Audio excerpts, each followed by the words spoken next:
모든 그리스도인들은 변화된 존재입니다. 어떻게 변화되었습니까? 우리는 영원히 죽을 수밖에 없는 죄인이었습니다. 예수님을 믿고 그 십자가의 보혈로 모든 죄를 다 씻음받았습니다. 하나님의 자녀가 되는 권세를 얻었습니다. 예수님이 우리 안에 거하는 인생이 되었습니다. 바로 심령 성전이 되었습니다. 우리 안에 구원을 일으킨 그 주님이 우리를 거룩하게 하십니다.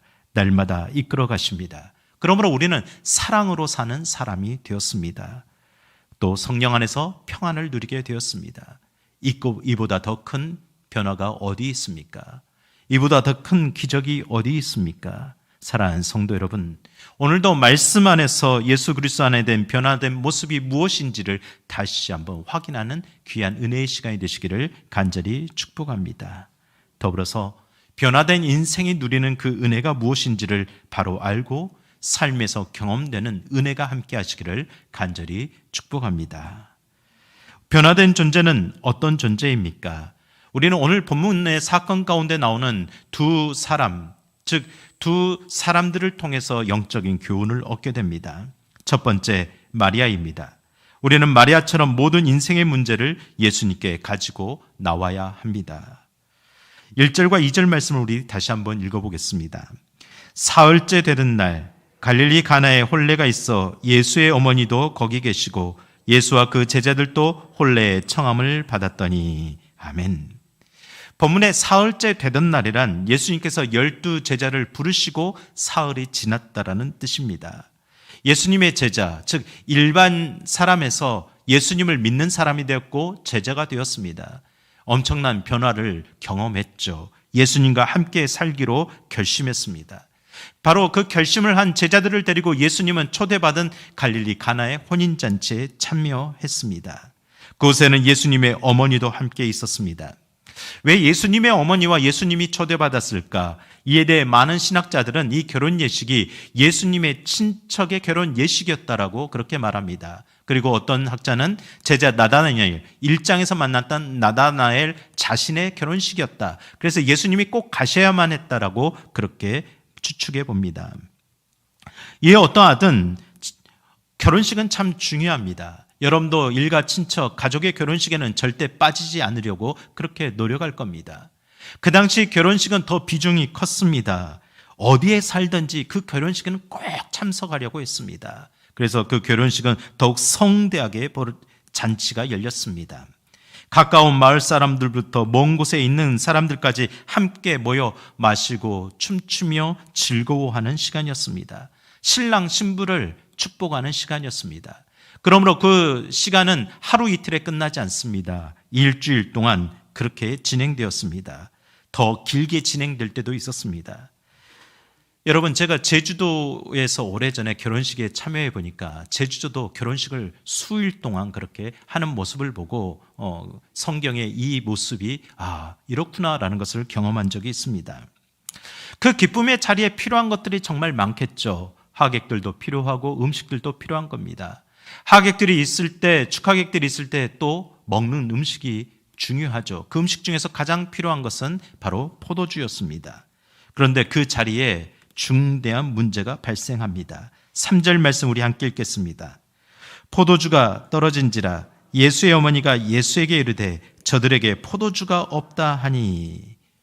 유대인 속담에 포도주가 없으면 기쁨도 없다라고 말합니다. 그만큼 포도주는 기쁨의 상징입니다. 즉 포도주가 떨어졌다라는 것은 기쁨이 사라졌다라는 거죠. 아니, 결혼식을 하는 기쁜 자리에 기쁨이 사라지면 어떡합니까? 핵심이 빠지는 겁니다. 그러므로 포도주가 떨어지는 일은 절대 일어나서는 안 되는 큰 실수였습니다. 결혼식을 준비하는 혼주에게는 절대 있어서는 안 된 일이죠. 신랑 신부를 축복하기 위해 온 초대된 사람들의 그 모든 기쁨과 흥을 깨고 이제는 결혼식이 끝났습니다라고 돌려보내야 되는 그런 일이 벌어지기 때문입니다. 또한 며칠 동안 계속 늦게 도착하는 손님들이 있을 텐데 그분들을 대접할 포도주가 없게 되는 일이 발생하는 겁니다. 큰 결례가 되는 거죠. 지금처럼 돈만 있으면 가까운 마트에 가거나 주변에 가서 구할 수 있는 상황도 아니었습니다. 갈릴리 가나는 아주 작은 시골 동네와 같습니다. 아무리 집집마다 돌아다녀도 그 많은 사람들이 먹을 수 있는 포도주를 당장 구할 수 없는 형편이었습니다. 이러지도 저러지도 못하는 발만 동동 구리는 답답한 상황이 벌어진 겁니다. 사랑하는 성도 여러분, 이 상황을 보면 볼수록 우리의 인생과 비슷해 봅니다. 여러분의 인생도 부족함을 참 많이 느끼고 살지 않습니까? 참 많이 부족합니다라고 늘 마음속에 생각하지 않습니까? 여러분은 어떤 부족함 때문에 그렇게 걱정하시고 그렇게 고민하십니까? 여러분의 자녀들에게 무엇이 부족할까 봐 그렇게 노력하고 있습니까? 모든 인생은 부족을 느끼는 인생입니다. 여러분, 인생이 완벽할 수는 없습니다. 누구나 다 부족함을 느낍니다. 문제는 그 부족함의 문제에 직면할 때 어떠할 수 있느냐입니다. 여러분은 갑작스러운 부족함을 느낄 때 여러분은 어떤 마음을 가지십니까? 어떻게 그 문제를 해결하고자 하십니까? 우리는 어머니 마리아의 태도에서 영적인 교훈을 얻을 수 있습니다. 마리아는 그 잔치집에 포도주가 떨어졌다고 연회장을 불러서 책임지라고 싸우지 않았습니다. 또 이 사람 저 사람 찾아다니면서 포도주가 부족했다고, 포도주가 떨어졌다고, 왜 준비를 이렇게 하지 못했냐고 그렇게 실랑이를 벌이지도 않았습니다. 문제가 발생하면 꼭 그 사람의 성품이 드러나게 되어 있습니다. 교회도 사람들의 모임입니다. 사람들이 모인 곳에는 완벽할 수가 없습니다. 어떤 작은 문제가 일어났을 때 나는 어떻게 합니까? 이 사람 저 사람 전화하고 붙들고 말하며 교회가 이게 문제라고, 사람들이 이게 문제라고 혹시 이렇게 말하는 사람은 없습니까? 여러분, 마리아는 그렇게 하지 않았습니다. 네가 좀 어떻게 해결해 보라고 할 수 없었습니다. 곧바로 예수님께 나아가 조용히 말했습니다. 예수님, 저들에게 포도주가 없습니다. 예수님, 지금 포도주가 떨어졌습니다. 혼주들이 난감한 상황에 처했습니다. 바로 이 말은 무슨 의미가 있을까요? 예수님을 향한 믿음의 고백입니다. 예수님, 당신만이 지금 이 긴급한 문제를 해결할 수 있는 분입니다. 예수님, 당신만이 우리 인생의 부족함을 채울 수 있는 분입니다. 예수님, 우리가 지금 잃어버리고 있는 기쁨을 당신만이 채울 수 있는 분입니다. 여러분의 믿음의 고백이 이런 고백이 되시기를 간절히 축원합니다. 그럼에도 우리는 이런 고백을 하면서도 부족함에 만족을 하지 못하는 경우가 많습니다. 20세기 유명한 찰스 스윈돌 목사님이 있습니다. 굉장히 많은 책들을 우리에게 저서로 남기셨습니다.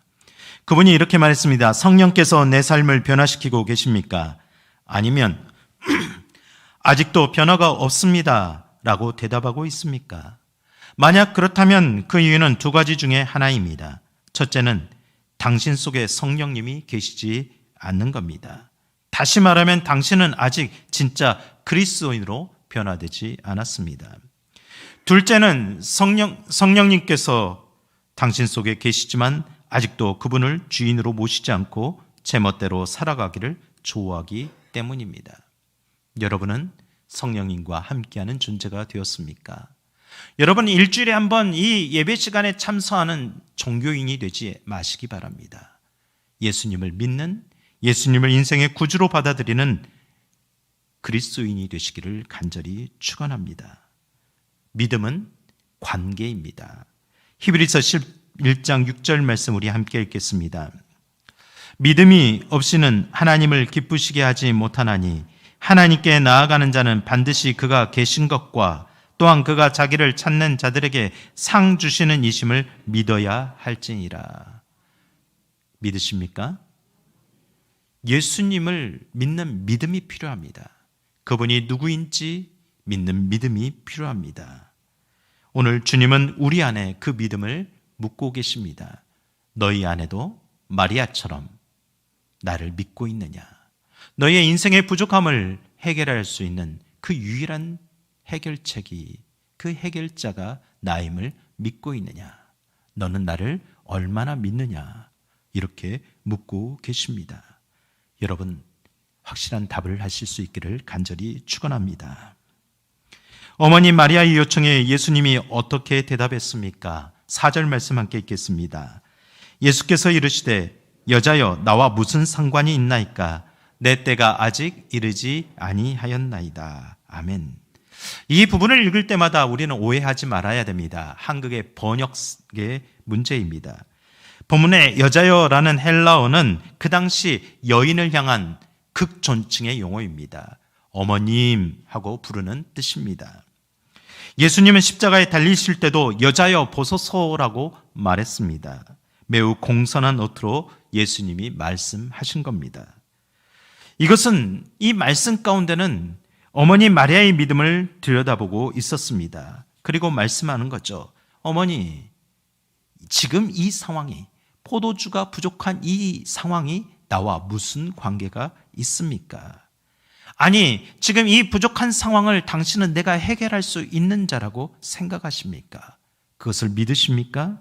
어머니, 당신은 나를 전적으로 믿으십니까? 이렇게 묻고 계시는 겁니다. 이 질문을 해보면 해볼수록 예수님은 오늘 저와 여러분들에게도 이렇게 묻는 것 같습니다. 너는 진실로 내 인생의 문제를, 그 부족한 마음을, 허전한 마음을 내가 채울 수 있느냐고 믿고 있느냐? 내 인생에 갑작스럽게 닥쳐지는 모든 문제마다 나와 함께 할 때 해결될 것을 믿고 있느냐? 여러분 믿고 계십니까? 예수님이 여러분의 인생의 해결자임을 믿으십니까? 믿음을 가진 성도만이 예수님께 나아가 기도할 수 있습니다. 그러므로 내가 기도한다라는 것은 믿음이 있다는 증표입니다. 믿음이 있는 사람만이, 예수님을 구주로 받아들이는 사람만이 기도할 수 있습니다.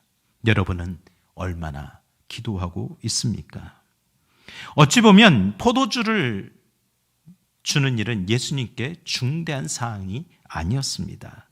포도주가 없다고 이 결혼잔치가 깨진다고 당장 결혼한 부부가 대판 싸우고 서로를 정죄하고 이혼할 것이 아니기 때문입니다. 또 사람들이 죽게 되는 시급한 일도 아닙니다. 잔치 흥이 깨질 일입니다. 그럼에도 이 사실을 보면서 우리는 큰 위로를 받게 됩니다.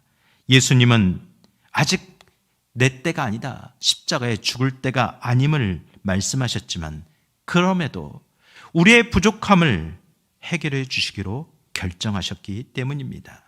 이 혼인잔치의 즐거움에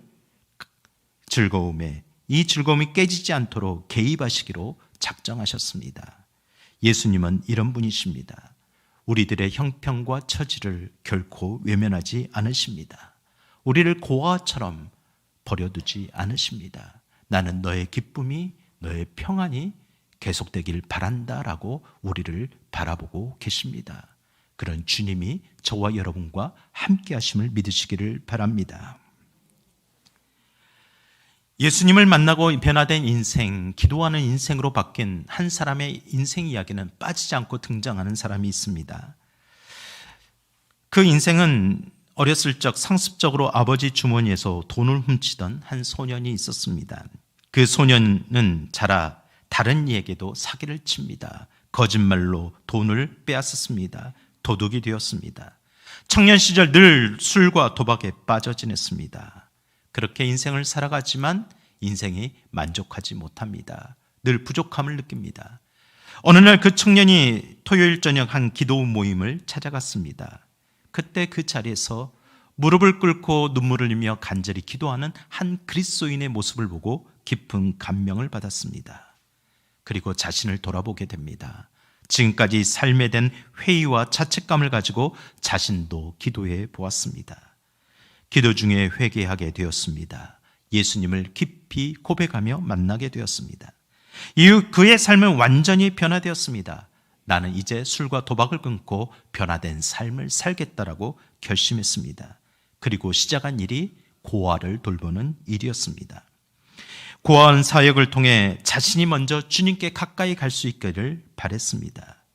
그리고 하나님은 영원토록 동일하신 분이며 자신을 의지하는 자를 기꺼이 도우시는 분임을 그도 믿기로 했습니다. 시편 81편 8절에 10절에 내 입을 넓게 열라 내가 채우리라, 이 말씀을 붙들고 고아원 사역을 했습니다. 늘 부족합니다. 먹을 게 부족하고 돈이 부족하고 많은 게 부족하지만 늘 하나님이 채우시는 응답을 경험하며 그는 5만 번 이상 기도 응답을 받은 사람으로 전 세계에 널리 알려지게 되었습니다. 그가 바로 고아의 아버지자 기도의 거장으로 알려진 조지 뮬러입니다. 기도의 이야기를 할 때마다 이분의 인생 이야기는 빠지지가 않습니다. 삶에 어떻게 기도의 자리로 나가는지, 어떻게 응답하셨는지, 하나님은 어떻게 우리를 공급하고 채우시는지를 늘 보고 듣고 우리가 깨닫게 됩니다. 조지 밀러는 기도에 대해 다음과 같이 말했습니다. 제가 한번 읽어보겠습니다. 기도를 시작한다는 것으로는 부족하다. 바르게 기도하는 것도, 얼마 동안 기도를 계속한다는 것도 충분하지 않다. 기도의 응답을 받을 때까지 믿음을 가지고 꾸준히 기도해야 한다.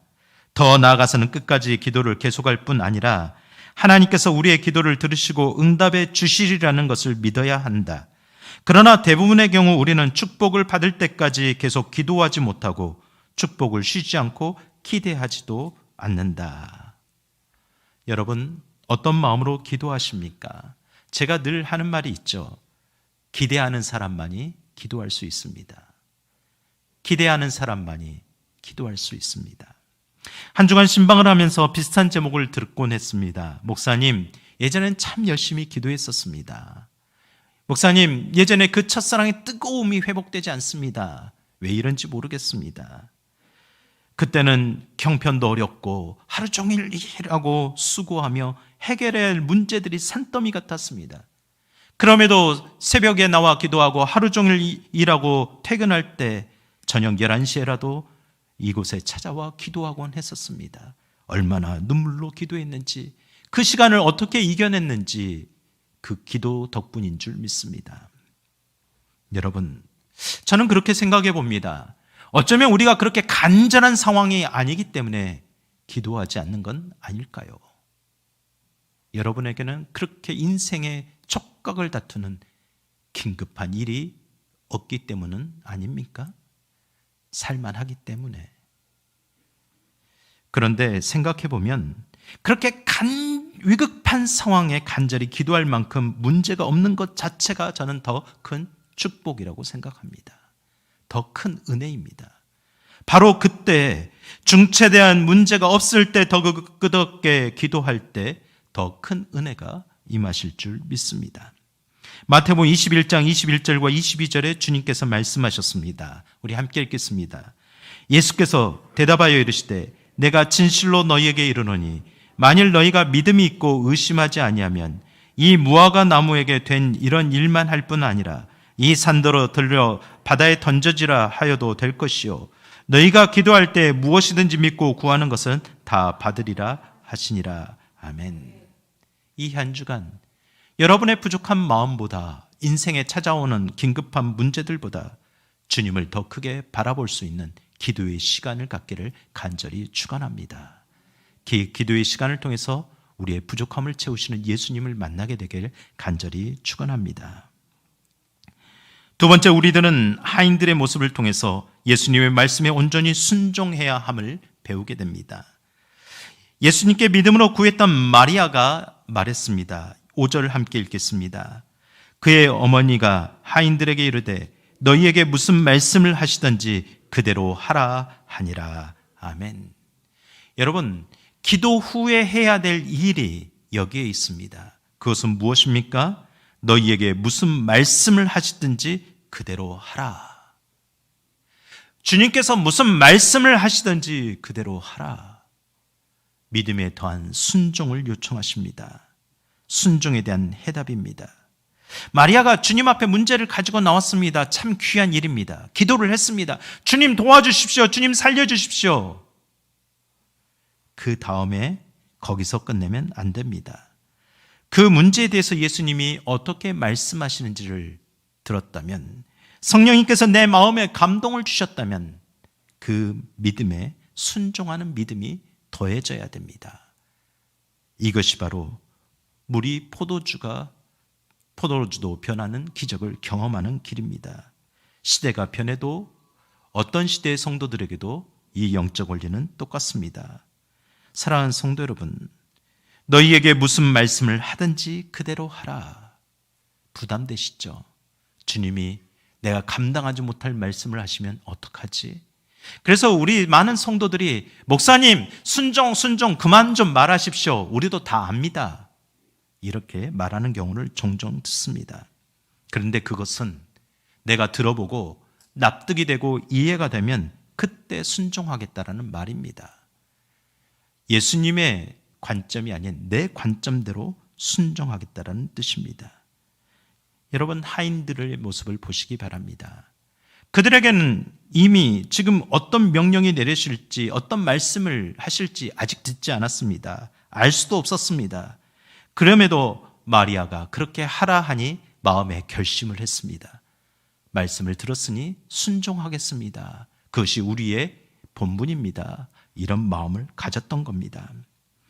바로 하나님은 이런 귀한 결심을 통해 일하심을 믿으시기를 바랍니다. 여러분이 기도한 뒤 작은 순종을 결심했다면 하나님은 그 기도를 통해 일하실 줄 믿습니다. 하나님이 우리에게 말씀하십니다. 너도 말씀을 들었느냐? 그렇다면 말씀이 명하는 대로 순종하겠느냐? 여러분은 어디까지 순종할 수 있습니까? 주님이 내 생명을 요구하시는 분은 아닙니다. 주님이 내 전 재산을 내놓으라고 강요하시는 분도 아닙니다. 너의 모든 시간을 다 내가 사용하겠다라고 말씀하시는 것도 아닙니다. 주님은 우리가 할 수 있는 것을 요구하고 계십니다. 여러분도 다 할 수 있는 부분을 말씀하시는 겁니다. 주님은 우리가 사용할 수 있는 시간을 내가 쓰겠다라고 말씀하십니다. 주님은 내가 사용할 수 있는 물질을, 내가 사용할 수 있는 인생을 사용하겠다고 말씀하십니다. 그때 우리는 어떻게 말할 수 있겠습니까? 예수님을 주인으로 모시고 성령 안에서 사는 자, 변화된 인생을 사는 자의 모습은 순종하는 자임을 믿습니다. 순종이 가장 큰 은혜요 축복임을 믿으시기를 간절히 축원합니다. 6절 말씀을 함께 읽겠습니다. 거기에 유대인의 정결 예식을 따라 두세 통 드는 돌 항아리 6이 놓였는지라. 이제 예수님이 그곳을 보시니 정결 예식에 따라 둔 돌 항아리 6개를 보게 되었습니다. 이스라엘은 집집마다 율법에 따라 문 입구에 물이 가득 담긴 항아리를 두게 되어 있습니다. 그것은 일상생활 위생적인 의미가 있죠. 집에 들어올 때 더러워진 손과 발을 깨끗이 씻고 들어오라는 겁니다. 그 당시에 사람들은 손으로 이렇게 우리 인도에서 카레를 먹듯 손으로 음식을 먹는 그런 문화가 있었기 때문이죠. 또한 이것은 종교적인 의미도 있었습니다.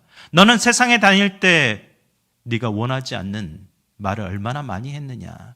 또 너의 의도와는 상관없이 가지 말아야 될 곳에 가지 않았느냐. 또 너의 성과 너의 모든 행위로 행하지 않아야 할 일을 행하지 않았느냐.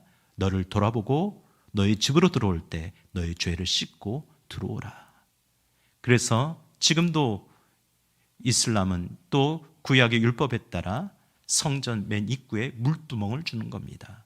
입과 손과 발을 깨끗이 씻고 주님의 집으로 들어오라. 그냥 들어와서는 안 됩니다. 한 주일 동안 내 마음대로 살다가 주님의 집에 들어와서 그렇게는 은혜를 받을 수 없습니다. 우리의 모든 연약함을 고백해야 은혜가 임합니다. 바로 그곳에 예수님이 말씀하십니다. 7절 말씀 읽겠습니다. 예수께서 그들에게 이르시되 항아리에 물을 채우라 하신즉 아기까지 채우니. 난데없는 요청 아닙니까? 손과 발을 씻는 항아리에 물을 채우라니. 포도주가 떨어졌는데 이게 무슨 상관입니까? 물을 수 있었지만 아무리 이상한 말씀이라 할지라도 물을 채웠습니다. 물론 하인의 입장이라서 그 일을 할 수밖에 없었을 겁니다. 그런데 진짜 순종을 이제부터 요구하십니다.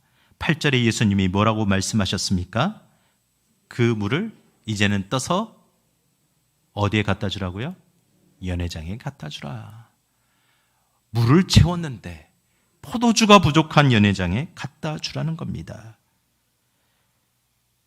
아니, 예수님, 지금 말이 되는 이야기를 하셔야죠. 연회장이란 잔치를 총괄하는 사람입니다. 음식에 대해 책임하는 감독관입니다. 포도주가 떨어져서 난감해하고 있는 그 연회장에게 손발을 씻는 물을 먹으라고 갖다 주면 무슨 일이 벌어질까요? 여러분이 하인들이라면 어떻게 하겠습니까? 욕먹기 딱 알맞은 일입니다. 속된 말로 너희들 미쳤구나. 이 잔치를 완전히 망가뜨리려고 작정했구나. 맞아 죽을 수 있는 일이었습니다. 그럼에도 하인들은 끝까지 순종했습니다. 어떻게 그런 용기가 있었는지, 어떻게 그런 믿음이 있었는지는 성경에서 설명하지 않습니다. 단지 마리아의 말을 듣고 어떻게든 무슨 말을 하여도 너는 그 말씀대로 순종하라. 그때 그 순간부터 그들은 작정했습니다. 말씀하시면 따르겠습니다. 어쩌면 상식적으로 이해되지 않는 순종입니다. 세상적으로 보면 미련하고 무모해 보이는 순종입니다.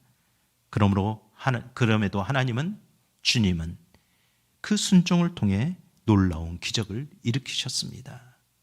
여러분, 기적은 믿음 위에 순종이 더해질 때 경험되는 줄 믿습니다.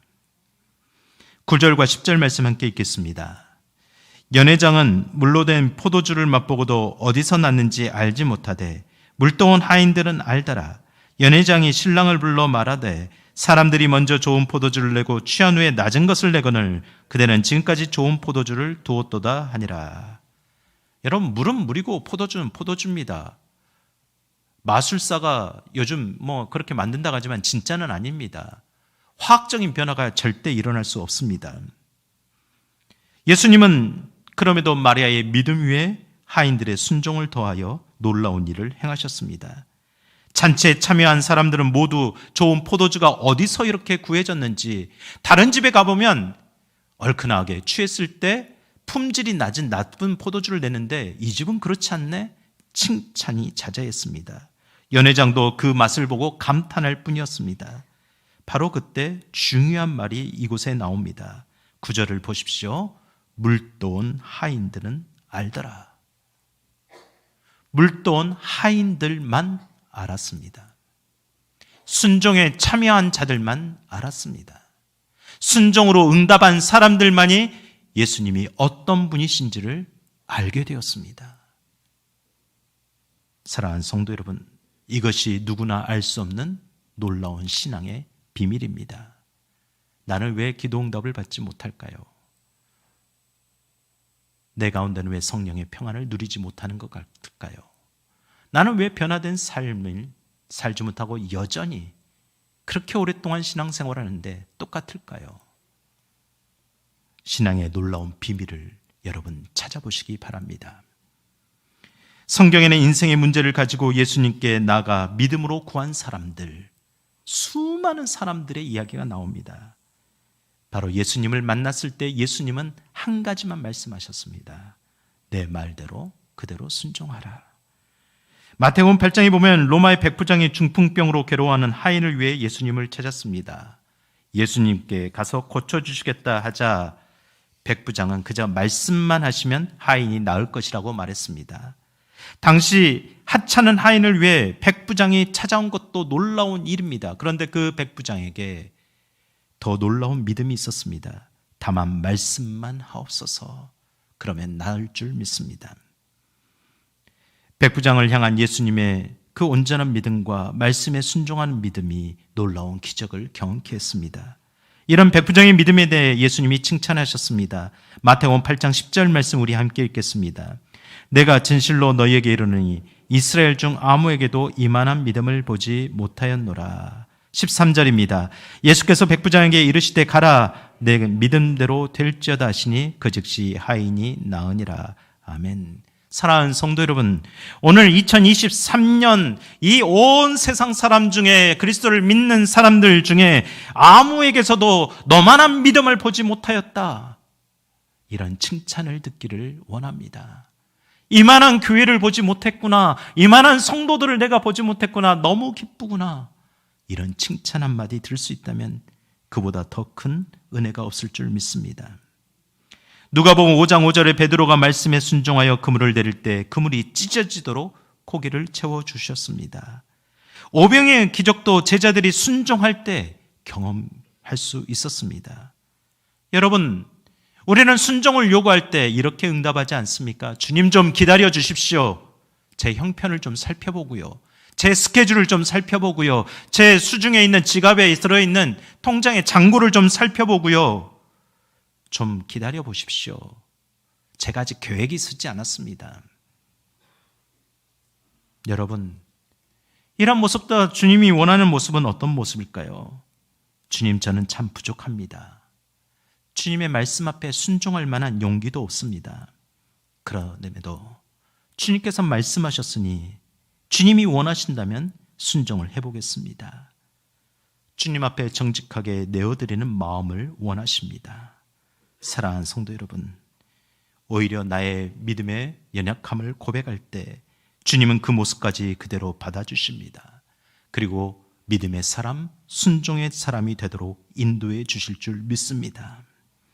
주님이 어떤 때는 우리에게 말씀하십니다. 자, 네가 하인이 돼서 이 물을 떠서 연회장에 갖다 줘야 돼. 네가 그것을 해야 돼. 또 어떤 때는 앞을 보지 못한 맹인에게 진흙을 이겨서 바른 뒤에 너 앞이 보이지 않지? 그래도 수키로 떨어진 저 실로암 물가로 직접 걸어가야 돼. 네가 가지 않으면 안 돼. 네가 해봐야 돼. 또 어쩔 때는 우리에게 말씀하십니다. 주님, 부족합니다. 아니야. 네가 문제야. 네가 먼저 해봐야 돼. 네가 먼저 변화돼야 돼. 여러분, 어떻게 응답하시겠습니까? 순종하려는 용기를 가진 사람, 순종으로 응답하는 사람, 주님은 기뻐하실 줄 믿습니다. 그의 결과 11절에 이렇게 말씀하는 결론의 말씀입니다. 함께 읽겠습니다. 예수께서 이 첫 표적을 갈릴리 가나에서 행하여 그의 영광을 나타내심에 제자들이 그를 믿으니라. 아멘. 아버지의 독생자의 영광이 그 가운데 나타났습니다. 제자들이 예수님을 믿게 되는 첫 표적이 된 겁니다. 제자들이 그 전에는 예수님을 얼마나 믿었을까요? 예수님은 이것을 위해 가나안 잔치에 참여하신 겁니다. 믿음을 주기 위해서, 순종하는 자가 무엇을 경험하는지를 알려주기 위해서.